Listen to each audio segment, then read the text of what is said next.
Strategy is important in all games and sports. For instance, chess is all about strategy, as a player knows that there will be no difficulty executing the move of a piece. And in football and basketball, how many hours do coaches watch film to develop approaches? I've heard many of them say it consumes most of their days. So why should golf be any different? Courses are filled with hazards, traps, trees, slippery slopes, as well as sand and grass of various depths. Not to mention ever-changing weather conditions. Identifying strategy in our sport is super important. Here are some options to consider. During warm-up, pre-round, understand where your misses are going that specific day. Are they short, long, right, or left? And plan to adjust accordingly throughout the round. This will help you identify your go-to shot shape for that specific day. And practice lag putting.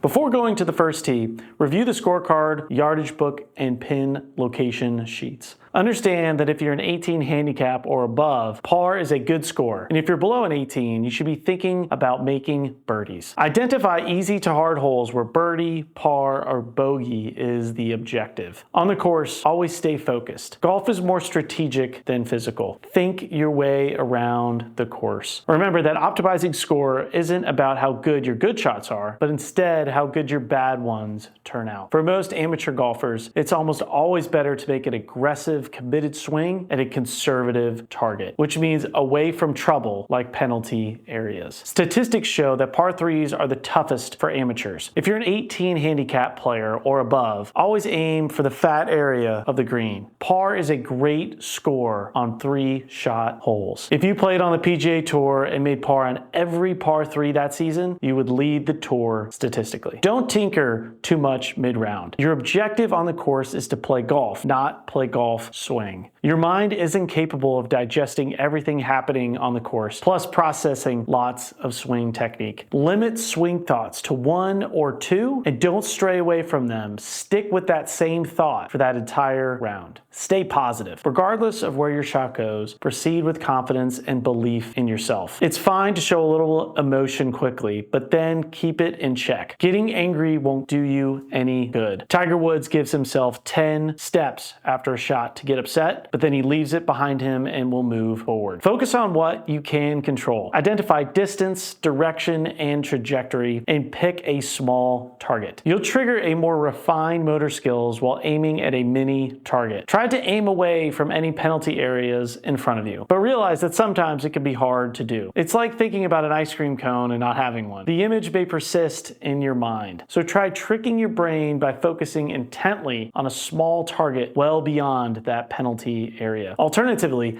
clear your mind by taking a deep breath and briefly moving your eyes horizontally, and then begin thinking of something unrelated to penalty strokes. Think strategically. On the tee of each hole, look at the pin location of the hole as well as the fat area of the green and assess where you want to aim. Work backwards from the green to tee because you need to identify where you want your approach shot to land on the green and then which side of the fairway is going to be best to accomplish it. Measure out distances to penalty areas and play away from them. Look for backstops and side slopes on the fairway and green that can help you. If it's windy, consider low knockdown shots which are easier to control and the wind won't affect as much. If it's wet, recognize that the ball won't travel as far as usual. If you have a go-to club or a favorite yardage, hit the distances that will enable you to use that shot. Visualize how you'll play the hole, thinking about a good swing tempo and seeing the ball land in each target area. Consistent tempo is underrated and it is much needed for low scoring. Don't let monster drives of your playing partners devour you. Swinging hard will take you out of rhythm and cause problems. If your game calls for a layup, do so. Hitting the widest part of the fairway usually improves score. Distance is helpful, but for amateurs it's probably overrated. Accuracy is what's important. Always evaluate your lie. It's all about determining the amount of compression that you can get on the ball. The lie determines everything that's feasible for the shot. If the ball is sitting down or difficult to dig out, don't get too much out of it because you may end up with little to no advancements, or maybe even a whiff. Watch for flyer lies, where a few strands of grass get between the club face and the ball. They may cause it to travel further than normal and also reduce spin. This happens mostly in Bermuda rough. It doesn't have to be that long, but if you get any Bermuda grass between the club face and the golf ball, you will get a flyer. Avoid short siding to the flag stick. This occurs when there's very little area to land and stop the ball. Usually a very high lob or flop shot is required. And that kind of execution is difficult for most amateurs because it requires advanced skill. If your handicap is above 18, it's almost always better to aim for the fat area of the green and not shoot into trouble. Lay up on a par 5 unless it's a very easy hole. Lag putt over 20 feet and respect downhill ones as the ball can run out and get away from you. Hit chip or pitch shots only when you cannot putt. If your handicap is less than 18, balance risk and reward for taking on penalty strokes off the tee. Identifying flag sticks to attack, attacking putts inside 15 feet. There'll be times when you feel like you have it and other times when you don't. When you're on, be more aggressive and drive your score lower. But the reverse is also true. If you're not playing your best, take less aggressive clubs and lines. Manage your missed shots. Don't rush because you are in a bad place. Get yardage, identify penalty areas and other trouble, develop options to recover, and select the best one. Know when to take your medicine. Don't try to be a hero. When out of position, play safely to get back into play. Defense prevails. Coaches in football and basketball talk about how defense wins championships. The same is true in golf, and your defense is your short game. Since the very best professionals miss on average 5 to 6 greens per round, getting the ball up and down is hugely important. Spend time working on your short game. In short, on-course strategy is about getting information, considering options, and adjusting throughout the round. When finished, go beyond your numeric score and identify how you did from an on-course strategy standpoint and learn from your mistakes.